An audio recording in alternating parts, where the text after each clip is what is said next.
Hello everyone, it's my pleasure to meet you over this online platform discussing about unifying endpoint security strategy for the enterprise. Now, this is the time that organizations are looking at re-strategizing their plans about the policies, IT policies and security posture.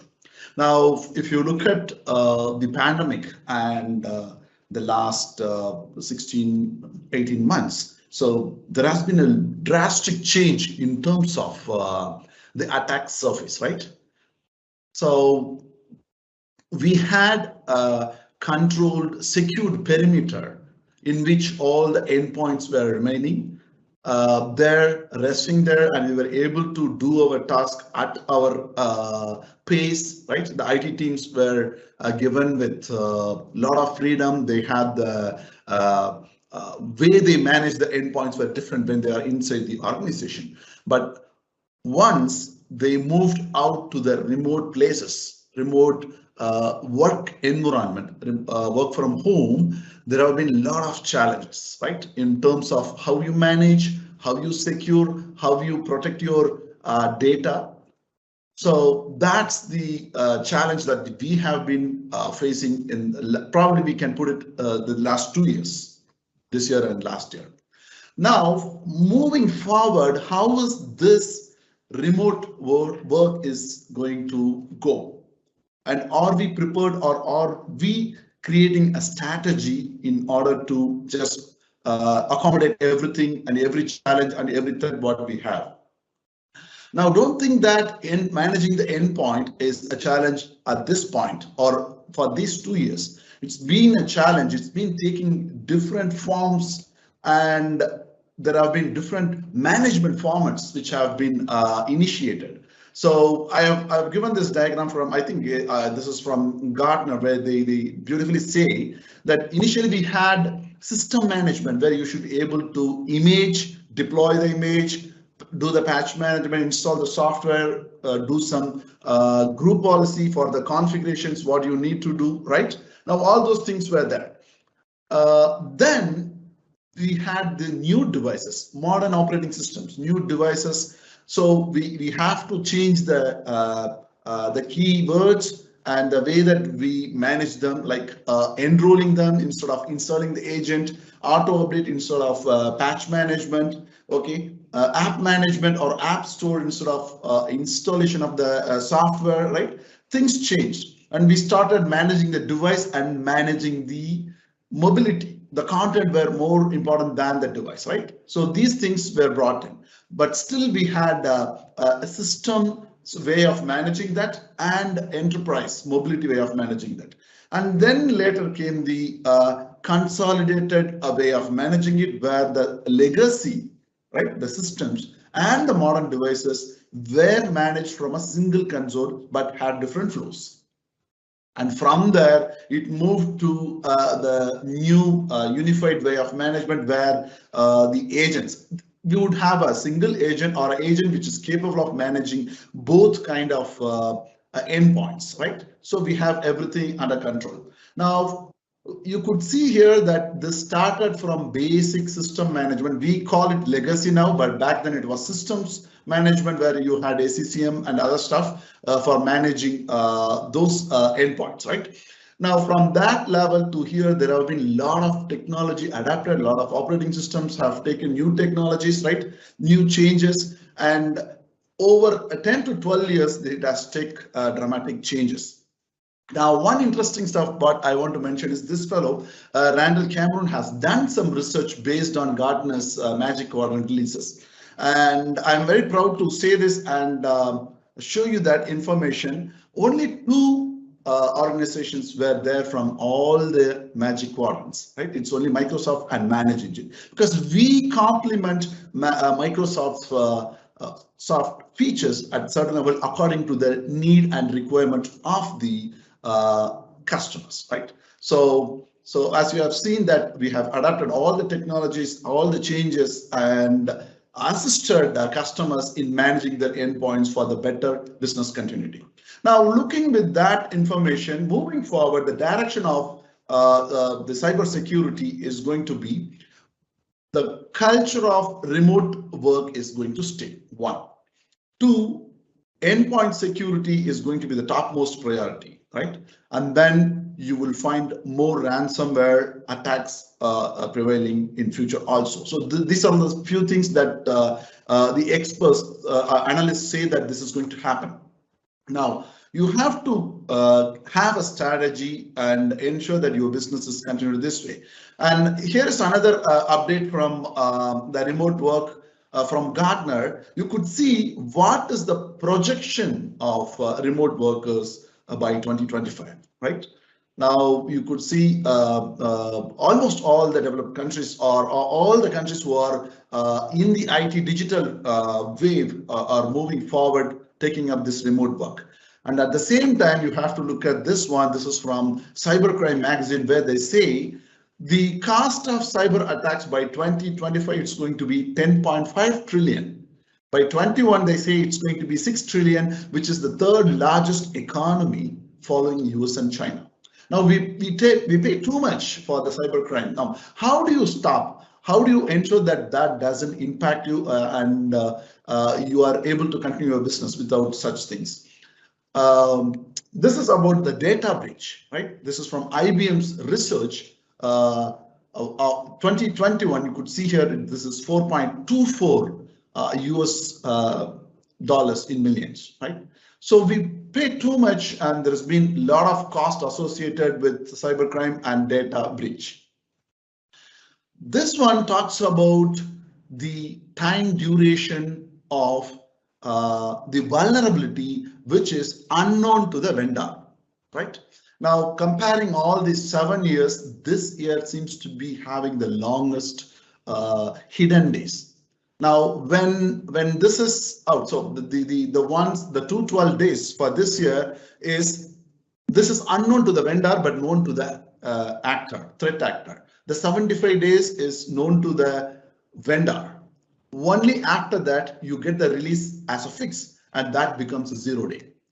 So till your 287th day, this is going to be an unknown vulnerability for you.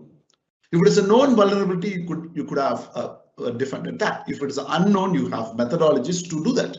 But how do you go ahead and do unknown protection with the available resources what you have? Let's have a quick look. Now, for you to understand this better, for you to build a better strategy to manage your endpoints, you should have the known, unknown, and unknown vulnerability strategies which you protect your endpoints. So how does it go? So basically, known vulnerabilities are your patch management. As I mentioned, each vendor would have his own patches being released on a weekly, monthly, or a fortnight basis. Now you would be tracking that and installing that on your machines. Now, when this is within the organization, you had better control. As I said, we had the luxury of postponing or cumulatively deploying the patches or doing the selective, important, critical patches alone based on the severity, right? A lot of such things were there. But when the endpoints were outside and you have no other option to ensure that there is no gap between the new releases, that is known vulnerabilities, and what is the current status of your endpoint. So only when you have the patches being brought to them, then it becomes the security posture is going to be good for your organization in terms of collectively all the endpoints put together.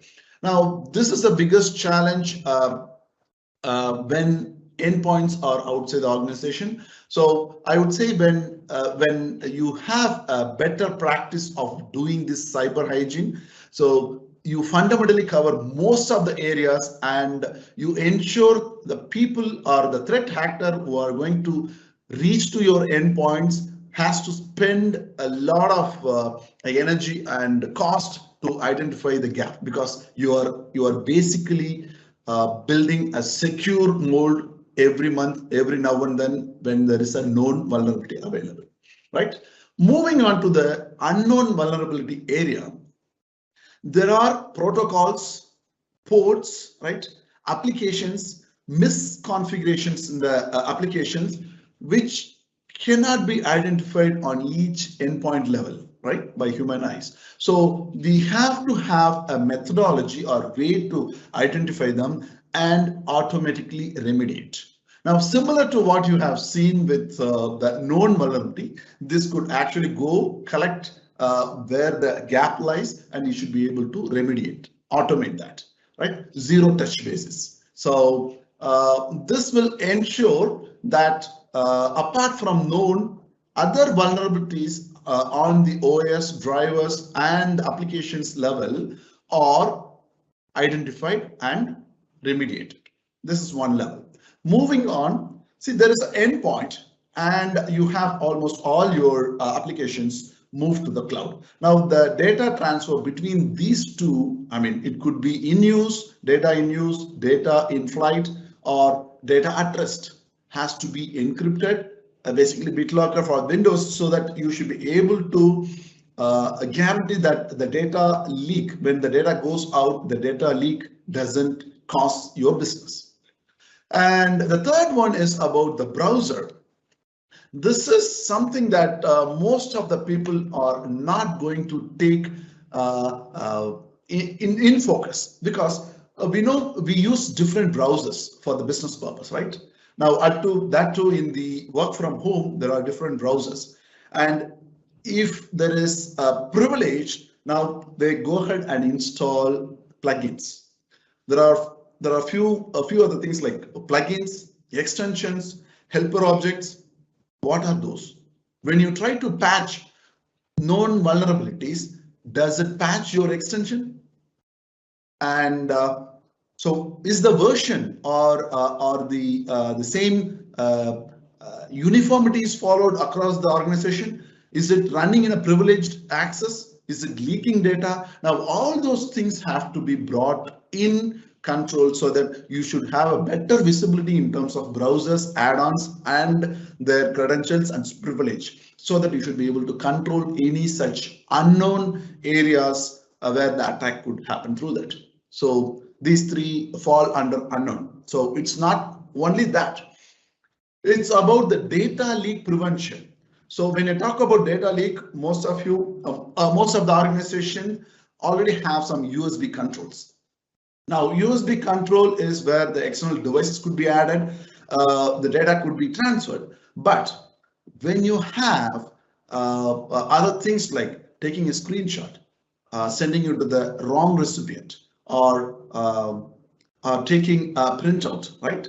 Now, all those things also matter. So you need to prevent your data leak in all possible ways, right? Now, when you talk about that all possible ways, you should decide what data should not leak. And that is where you define how, what is your sensitive data. When you define that, and the solution should be able to stop all this stuff from leaking in any possible ways. Now, when the endpoints are working from the remote locations, this becomes very essential, right? Now, you cannot just only patch and take care of other stuff, but this one is going to stop the business when it is not properly taken care. Now, any insider threat or known intentional way of leaking the data, this could help you to stop to a certain level, any intentional, right? Now, moving on, application control is another area where you should worry about when the endpoints are remotely working. That means you have the earlier way of installing the applications with the administrative way and having a self-service way of installation. But the pandemic has changed the way that we looked at the application management. Now we talk about app controls.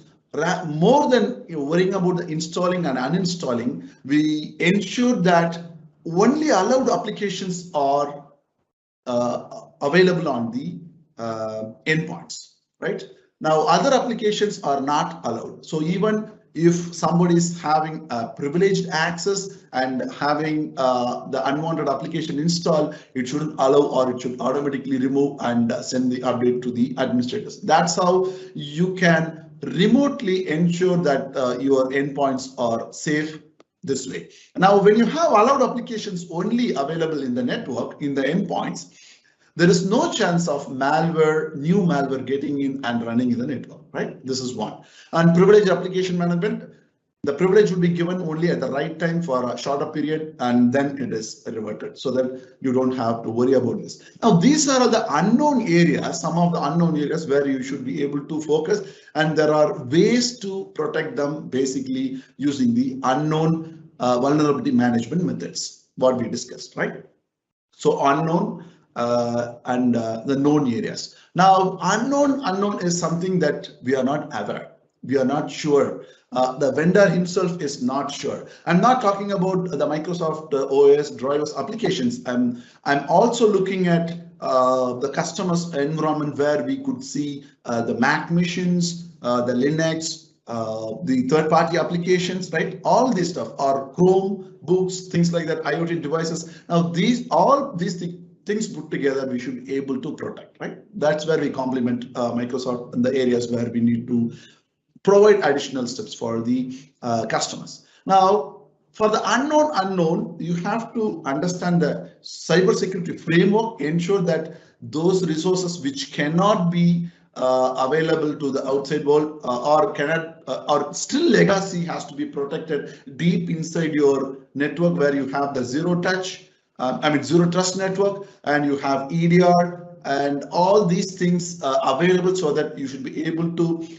not remediate but protect from the unknown, where you have your defined high vulnerable machines which are legacy, right? And you could place that inside. Now, this way you should be able to protect your endpoints safe and continue the business, and have a strategy of known, unknown, and unknown way of protecting the endpoints.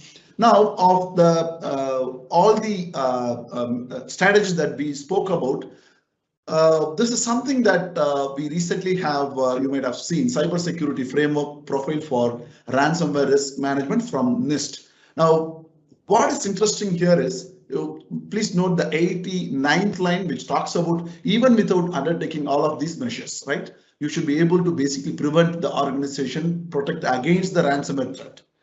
Now, if you go ahead and start reading this, you will understand the basic cyber hygiene which we are talking about in the known and unknown is what is recommended here in different format, right? So when you are able to do that periodically, regularly on the endpoints, right, you are building a stronger perimeter for each endpoint, which would enable you to protect your endpoint and ensure that you are continuing the business.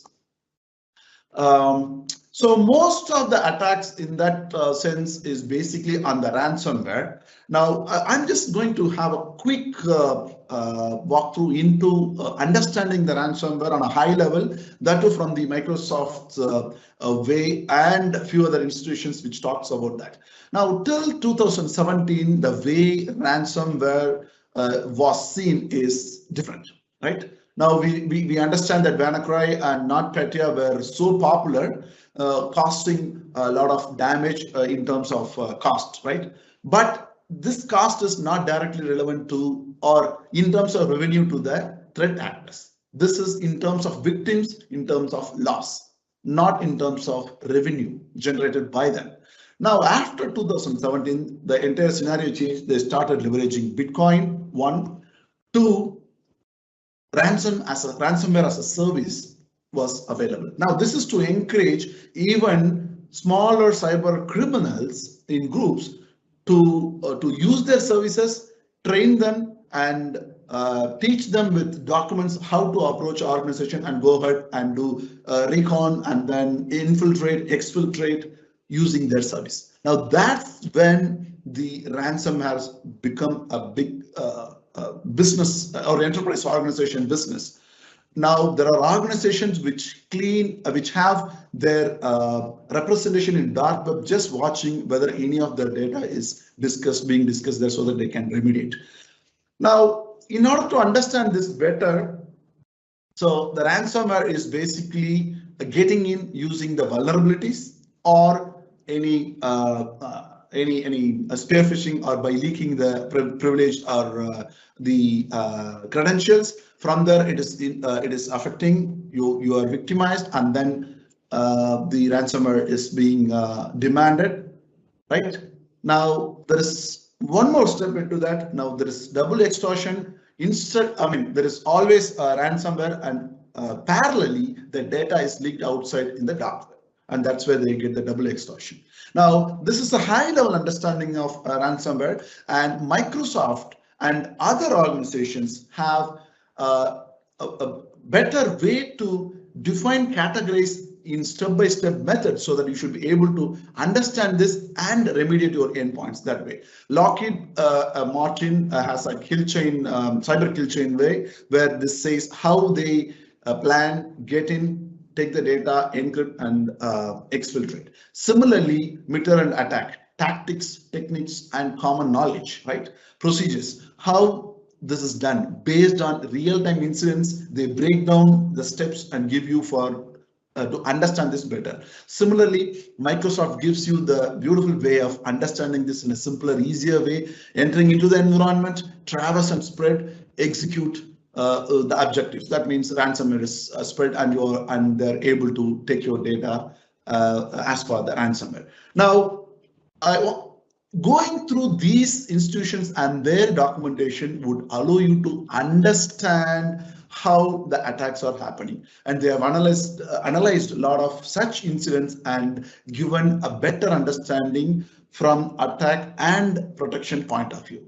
Now, in order to look at it from a different the point of view, now this one is about the tools which are used in one particular attack, right? Now I'm not getting into all the tools, what are they? I'm just talking about the categories. Now you could see 30% of free, 30 plus free software, close to 20 Windows utilities, close to 20 open source software.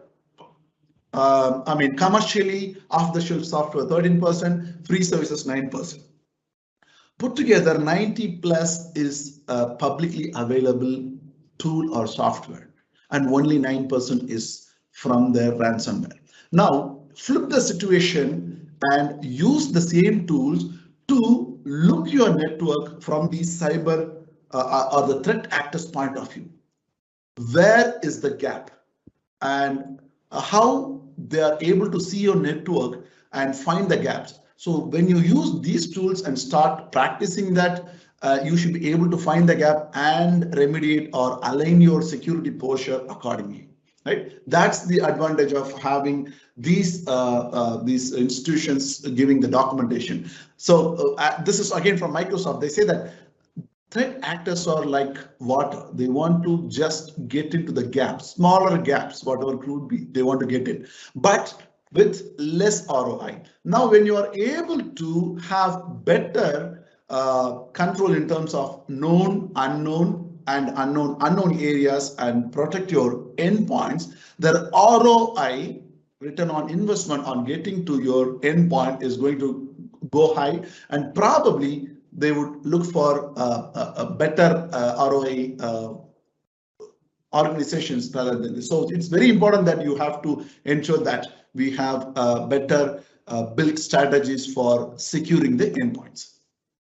Now, looking at the unified way of managing that, where we left in the third wave. Now, there is more security which is added to the unified endpoint management and securing them. Now, this is more of right from device provisioning to understanding the needs, configurations, continuous vulnerability assessment, protection from the web data leak, analytics and reporting, so that you should be able to understand what's happening at the endpoint and remediate few suggestions directly from there. From that is something that you should be able to strategize using your unified endpoint management, and then you should be able to continue your business securing the endpoints that way. I think we should be able to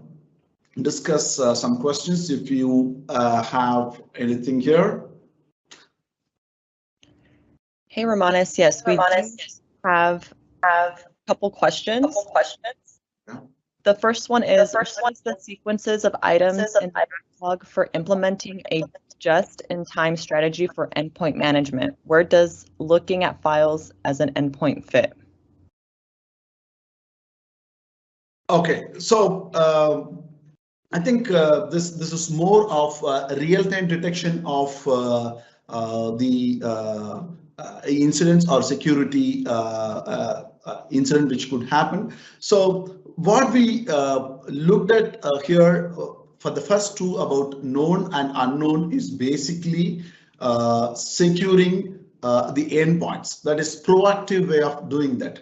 The second part is all about doing this from the real-time point of view. That means you have to have a detection and response, which means which should be where you should be able to have your agent along with your unified endpoint management, where it detects any anomalies and you should be able to block that. Say, for example, when there is a ransomware, see, the TTP is what we are talking about is a different approach, right? Now, one such TTP, such tactics is ransomware. Now, the ransomware has one particular behavior which is going to encrypt.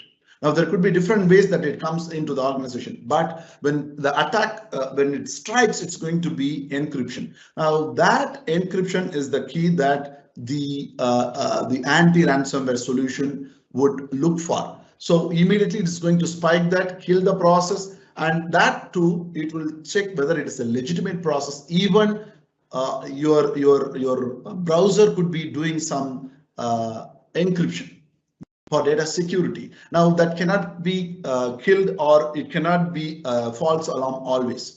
So we have to ensure where that particular encryption is originated. If it is not from the known source, or that is where the machine learning and AI comes in. And if it is not from the known source, and if it is something different, then it has to be killed. And now that is not sufficient, because when you kill that process, it has already started the process of encryption.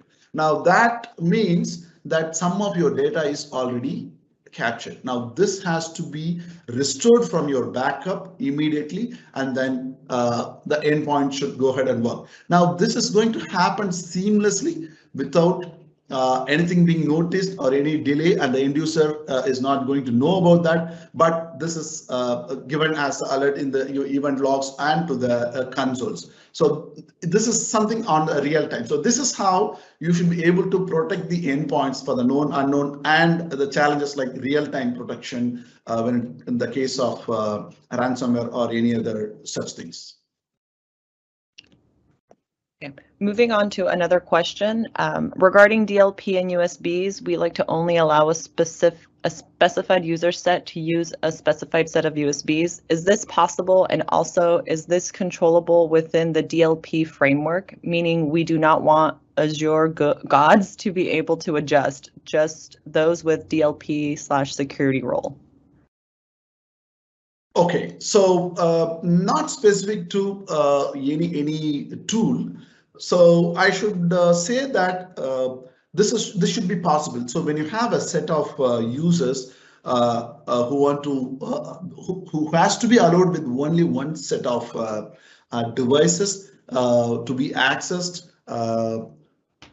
Yes, it should be possible, and more of that. So the actual point is you should be able to know that what is being transferred, and if it is sensitive, the data leaks prevention is again going to have some exceptions. Now, this could be done from the administrator's point of view or from the end user, where they say that it is a legitimate. And anyhow, you are going to have the audit. Now, the data leak not only prevents, but it also gives you the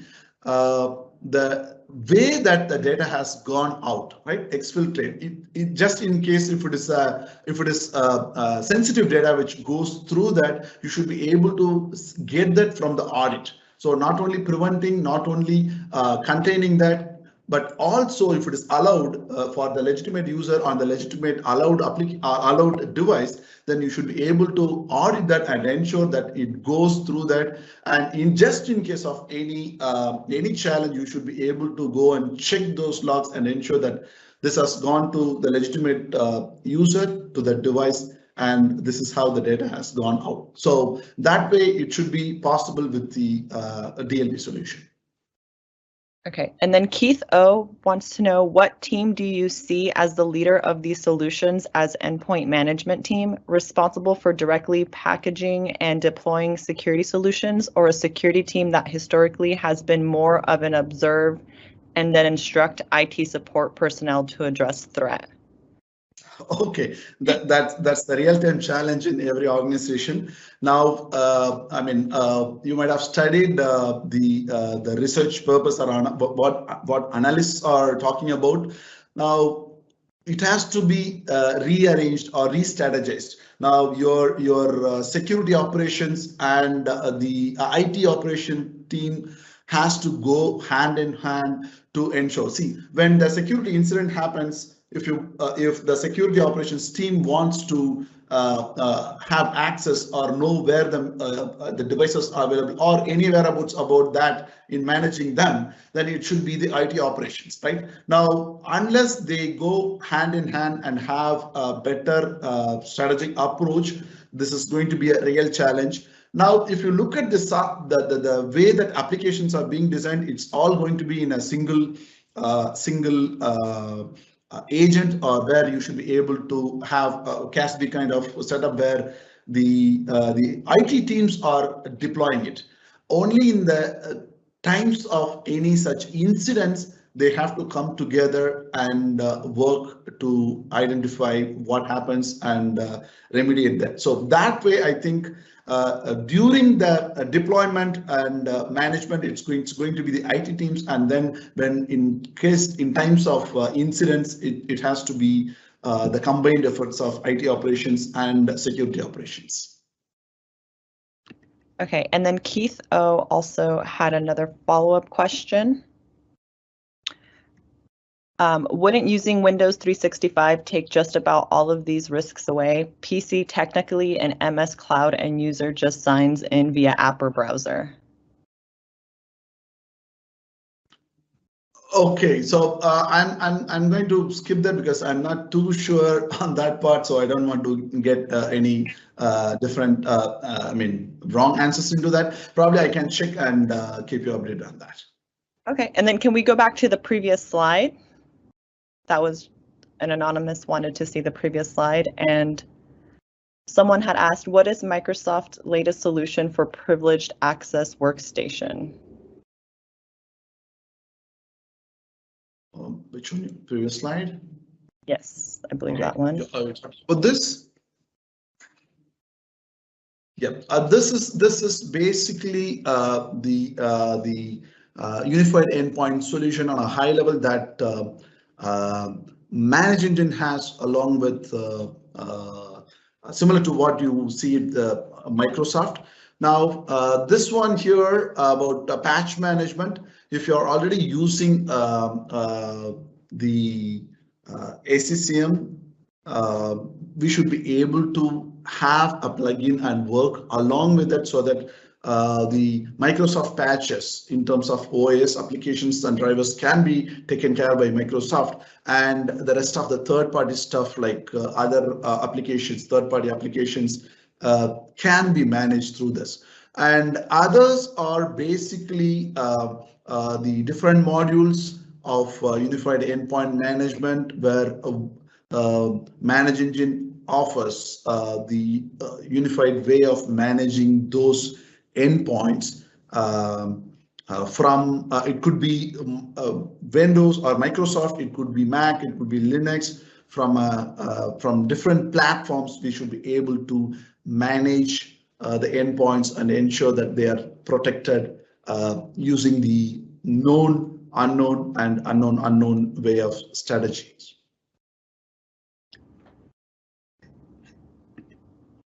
Yes, Anna. Okay. I think that wraps it up for us. If you guys have any more questions, please visit our partner page. Romanus is also going to be a part of our Ask the Experts panel at 11:30 a.m. So please join us for that as well. We look forward to connecting with all of you. Thank you, folks. Thank you.